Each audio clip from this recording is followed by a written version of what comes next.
కల్వకుంట అంటే నాకు చాలా ప్రేమ. కానీ మొన్న ఎన్నికలలో నా కొడుకు పోటీ చేసినప్పుడు 1200 టీఆర్ఎస్ పడితే 600 నా కొడుకు పడి. అప్పటికే నేను బాధపడలే. 10 సంవత్సరాలు అయింది కదా, మర్చిపోయిన మళ్ళీ గుర్తు చేస్తే వాళ్ళు తప్పకుండా వేస్తారనుకున్నా. కానీ మొన్న ఆఖరి క్షణంలో తెలిసింది, అరే ఇక్కడ ఎవరు పోటీ చేస్తలేరు, మన పార్టీ వాళ్ళు కూడా వాళ్ళ పక్కకు పోయినరు, ఎవరైతే పోటీ చేస్తామన్నారో వాళ్ళ సైడ్ పోయినరు అన్నారు. అప్పటికప్పుడు మండలి ముఖ్య నాయకులు రాధాకృష్ణ అన్న అంటే మంచుకుంటదన్న అంటే అన్నను రిక్వెస్ట్ చేసినాం. చేసి ఆఖరి క్షణంలో ఈనాడు రిపోర్టర్ గా ఈనాడు రిపోర్టర్ గా 12 సంవత్సరాలు చేస్తా ఉన్నాడు. మరి అదే విధంగా అతను బాధపడుతుండో లేదో నాకు తెలియదు, కానీ నాకైతే బాధ ఉంది. 12 సంవత్సరాల నుంచి చేసేవాడిని ఉపాధి కోల్పోయిండు. ఆ ఈనాడుకు రాజీనామా చేయించి నేను పోటీ చేయించాను. అందుకు ప్రజలందరికీ కూడా రిక్వెస్ట్ చేస్తా ఉన్నా, రాధాకిషన్ గారిని ఒప్పేయండి. ఇక్కడ రామాయంపేట మండలం, నిజాంపేట మండలంకు పూర్తి బాధ్యత వహించి మా కొడుకుకు పిఎస్ గా పర్సనల్ సెక్రటరీగా పని చేయాలి, రిక్వెస్ట్ చేయాలి. కల్వకుంట గ్రామాన్ని మర్చిపోవద్దు. నీ నెల ఖర్చులు ఏమన్నా ఉంటే అవన్నీ నేను చూసుకుంటా.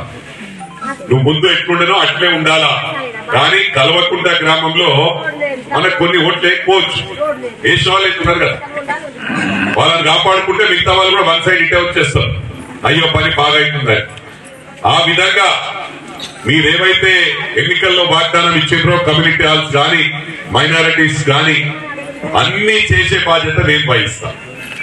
ఏదైనా విడతల వారిగా అన్నపడేసారి కావు. రేపు ఒకటి మొదలైతే ఇంకో నెలకు 2 నెలలకు ఇంకోటి అట్లా అన్ని పూర్తి చేసే బాధ్యత నేను తీసుకుంటున్నా. రాధాకిషన్ అన్న తిరిగి ప్రచారం ఏమేమి చెప్పినా అన్ని చేస్తా. అవి కాకుండా ఇళ్ల విషయానికి ప్రభుత్వం వచ్చేటి అన్ని కూడా మీకు ఇంకా 40-50 ఇళ్ళు అవసరం ఉందని చెప్పిండ్రు. ఇక్కడ ఇండ్లు ఉన్నాయి, అవన్నీ రిపేర్ చేసి మీకు ఇచ్చే బాధ్యత కూడా నేను తీసుకుంటా అని చెప్పి సందర్భంగా తెలియజేస్తా ఉన్నా. మిమ్మల్ని గుడ్డెలో పెట్టుకొని కాపాడుకుంటాం.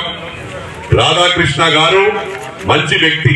ఈనాడు రిపోర్టర్లు ఎట్లుంటారంటే ఒక పద్ధతి ప్రకారం ఉంటారు. 100% నా పూర్తి సహకారం. ఆయన దిగులు చెందే అవసరం లేదు. ఆయన నేను గుండెలో పెట్టుకొని కాపాడుకుంటా, ఆయన మిమ్మల్ని కాపాడుకుంటారని చెప్పి వీళ్ళందరినీ కాపాడుకునే బాధ్యత నీకు అప్పచెప్తున్నా. ఇక్కడ చిన్న కంప్లైంట్ కూడా ఉండొద్దు.